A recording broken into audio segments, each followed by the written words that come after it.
To get started with video, all you need is your smartphone. And in this video, we're gonna be breaking down how to shoot a video for YouTube with this. Now, we're using the iPhone 8, but if you have an Android or any other smartphone, you're gonna get massive value from this video, so let's get into it.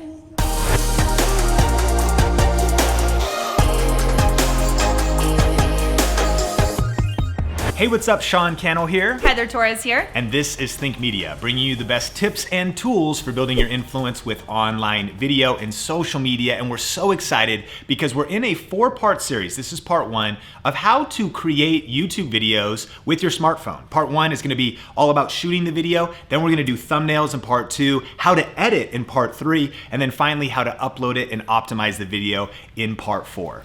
Now, when I first started on YouTube, all I had was a smartphone. I was not into gear. All of that was really intimidating to me. So I just want to encourage you that this video is really going to walk you step by step how to start creating content with the phone that you already have.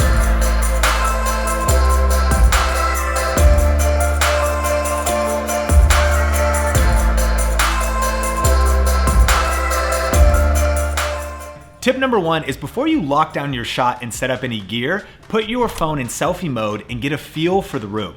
Yeah, I took the phone, like Sean said, selfie mode, walked around because I wanted to see what the background was gonna look like with me in the shot. Now, you might think that we do this really well at Think Media, but it takes us a couple times. So you'll see I set up the shot first and it didn't quite work out. So I wanted the tripod to be about an arm's length away and I wanted the background to not be too busy. So I moved around the room and then finally locked in the right shot. Tip number 2 is get your gear ready. Now here's the cool thing. You can start with your smartphone by just putting it on a pile of books using your on-camera microphone, but there's a few pieces of gear that we recommend to really level up your smartphone content. And that is a lighting kit. The lighting kit we have for this shoot was under $100. And then also a microphone, and if you've got your dongle, then the microphone just plugs right into your phone, makes it sound better, and Heather was able to clip that to her shirt. And then finally, just a tripod and a smartphone mount. And you could get all of that gear for right around $150 here in the US. So if you want to see links to any of those specific items, we'll post those in the description below.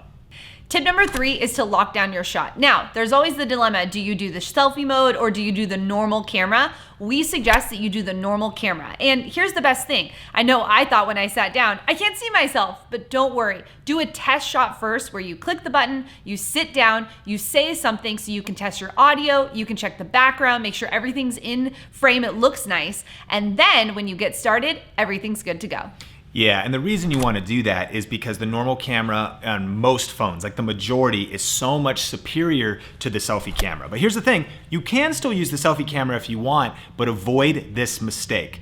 A lot of people, when they're having selfie mode, they look at themselves and not the lens. Therefore, people can see it on the YouTube video. So do your best to look at that little lens on your phone, and that way you'll be making eye contact with the viewer. Tip number 4 is to lock in your video settings before you start to shoot. Now, most cameras on your phone will do 1080p, which is great, and we recommend choosing that setting, but if you have the option for 4K, choose 4K. So in this video, we're doing 4K at 30 frames per second. Yeah, and later in this series, we're gonna be going through how to edit that. And what's cool is on an iPhone 8, which is the phone we're using for this series, you'll be able to edit 4K easy. But here's the other thing. You can always shoot in 4K, but then later down process it to 1080p, and it'll still look better on YouTube, helping you get more views and build your brand faster. Psst, hey, I hope you're getting value out of this video, and if you are, can you smash the like button? All right, let's get right back into the tips. Rosie! Tip number 5 is to deliver the content. Now, before I even sat down to record the video, there's 2 things that I did. The first thing is I researched what I wanted my video to be about. So I didn't just set up all my gear, sit down, stare at the camera and go, what am I gonna record? No, I actually knew what the video was going to be about. The second thing I did was I took the content that I knew I wanted to have in the video and I broke it down into points.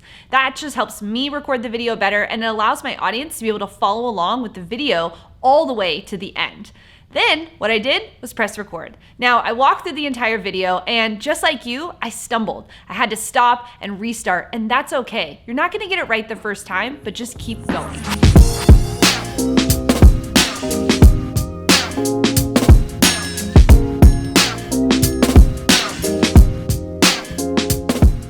All right, and now that all the footage is on the phone, it's ready for the edit. But there's actually one more step before that, and that is creating a great thumbnail for YouTube. So if you want to watch part 2 in this series, you can click or tap the YouTube card and we'll post a link to it in the description below as well. And if you want to watch the full video that I did on my iPhone for this video, you can check it out over on my homeschool channel, and we'll post that on the YouTube card or in the description below. Question of the day, what smartphone do you currently have? Tell us in the comment section below, and we will see you in the next video. Peace.